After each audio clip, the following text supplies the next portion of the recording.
How the Leopard Got His Spots.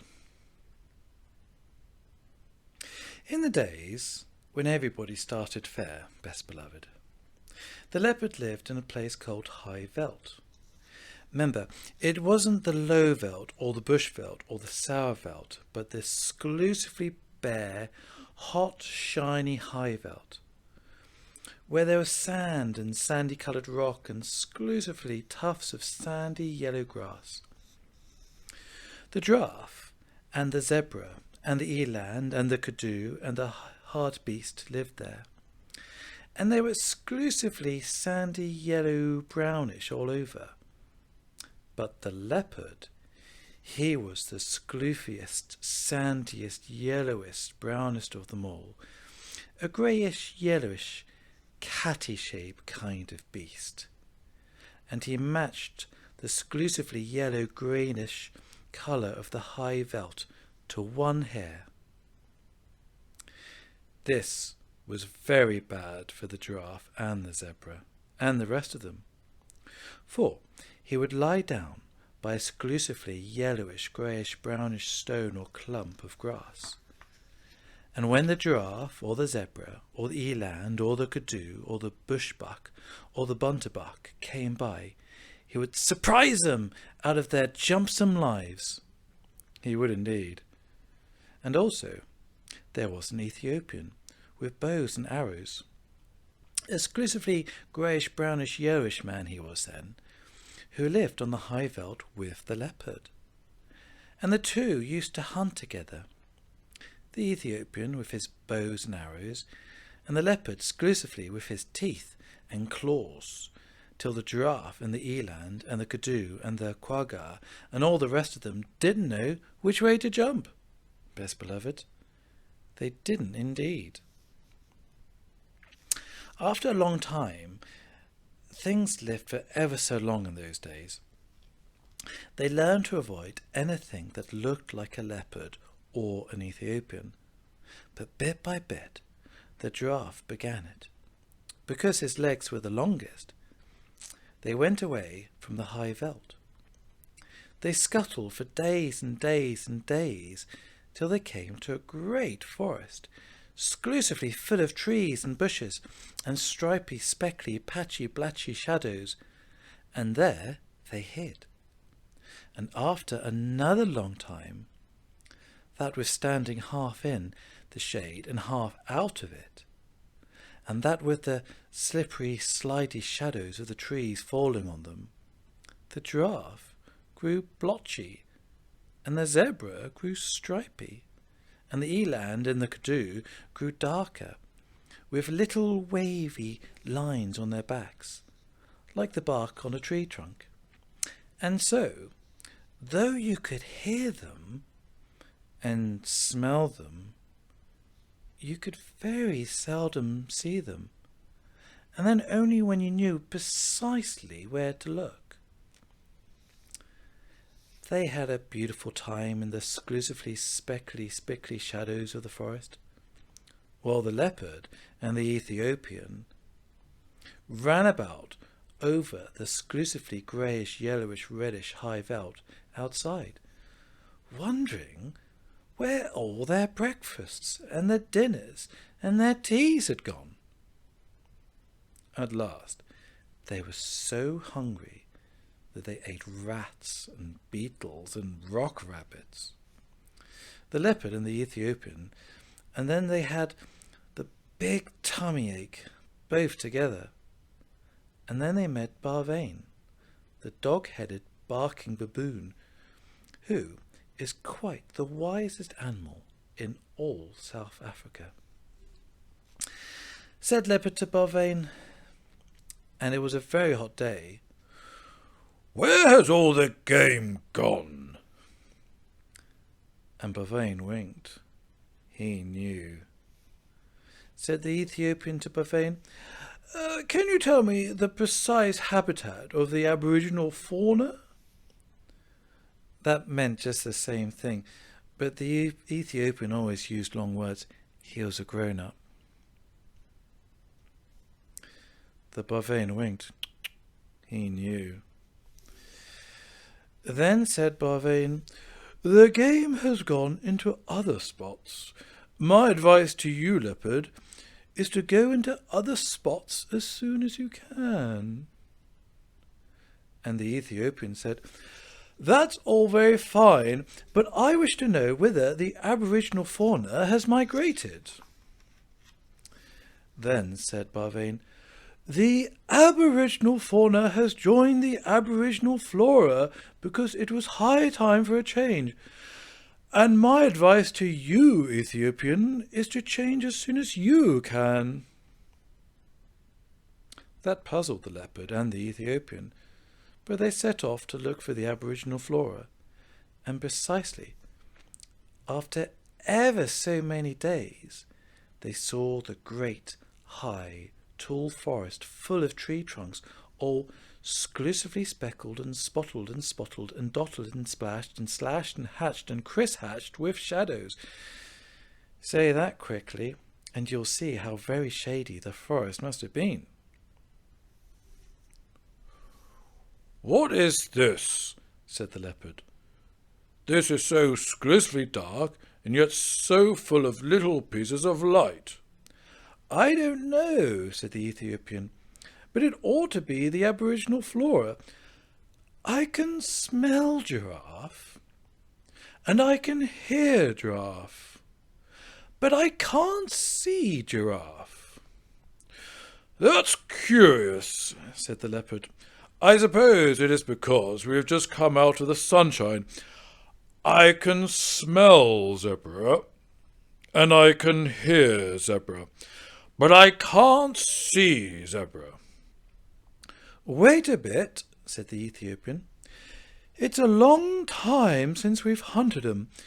Perhaps we've forgotten what they are like." "Fiddle," said the leopard. "I remember them perfectly on the high veld, especially their marrow bones. Giraffe is about 17 feet high, of exclusively flavourous golden yellow from head to heel, and zebra is about 4.5 feet high, of exclusively grey fawn colour from head to heel." Said the Ethiopian, looking into the spickly shadows of the aboriginal flora forest.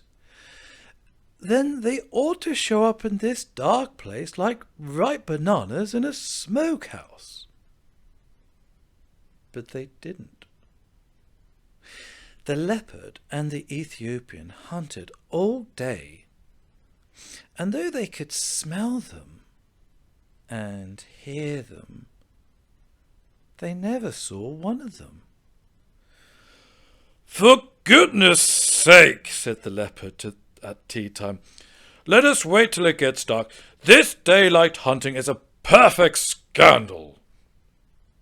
So they waited till dark, and then the leopard heard something breathing sniffly in the starlight that felt all stripy through the branches, and he jumped at that noise, and it smelt like zebra, and it felt like zebra, and when he knocked it down it kicked like zebra, but he couldn't see it. So he said, "Be quiet, or you person without any form. I am going to sit on your head till morning, because there's something about you that I don't understand." Presently he heard a grunt and a crash and a scramble, and the Ethiopian called out, "I've caught a thing that I can't see. It smells like giraffe, it kicks like giraffe, but it hasn't any form." "Don't you trust it," said the leopard. "Sit on its head till the morning. Same as me. They haven't any form, any of them." So they sat down on them hard till bright morning time, and then Leopard said, "What have you adjourned to the table, brother?" The Ethiopian scratched his head and said, "It ought to be exclusively a rich, flavourous orange tawny from head to heel, and it ought to be giraffe. But it is covered all over with chestnut blotches. What have you at your end of the table, brother?" And the leopard scratched his head and said, It ought to be exclusively a delicate greyish fawn, and it ought to be zebra, but it is covered all over with black and purple stripes. What in the world have you been doing to yourself, zebra? Don't you know that if you were on the high veld I could see you 10 miles off? You haven't any form." "Yes," said the zebra, "but this isn't the high veld. Can't you see?" "I can now," said the leopard, "but I couldn't all yesterday. How is it done?" "Let us stand up," said the zebra, "and we will show you." They let the zebra and the giraffe get up. The zebra moved away to some little thorn bush, where the sunlight fell all stripy, and giraffe moved off to some tallish trees where the shadows fell all blotchy. "Now watch," said the zebra and the giraffe. "This is the way it's done.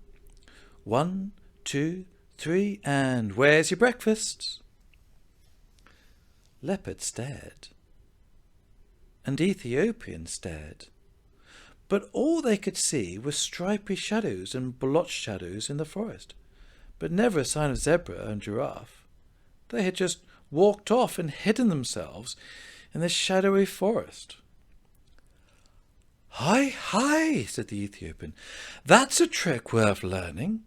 Take a lesson by it, Leopard. You show up in this dark place like a bar of soap in a coal scuttle." "Ho, ho," said the leopard. "Would it surprise you very much to know that you show up in this dark place like a mustard plaster on a sack of coals?" "Well, calling names won't catch dinner," said the Ethiopian. "The long and the little of it is that we don't match our backgrounds.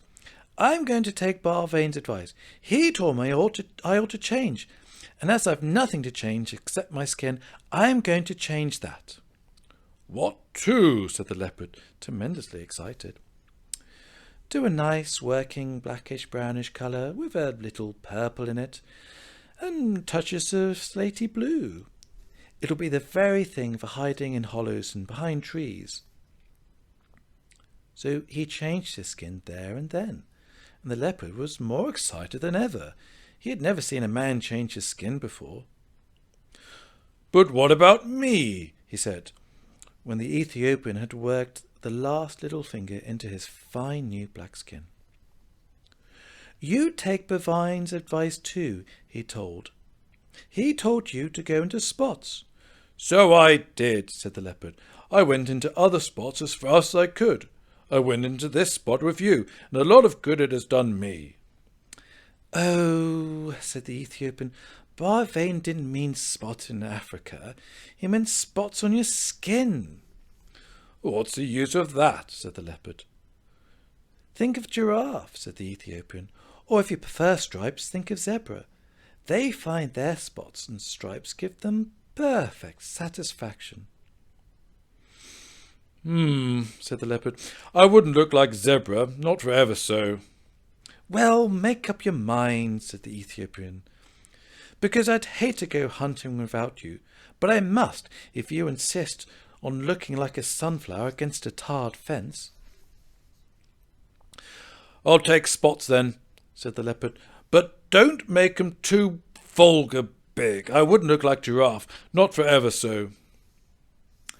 "I'll make 'em with the tips of my fingers," said the Ethiopian. "There's plenty left on my skin. Stand over." Then the Ethiopian put his 5 fingers close together. There's plenty of black left on his new skin, and press 'em all over the leopard.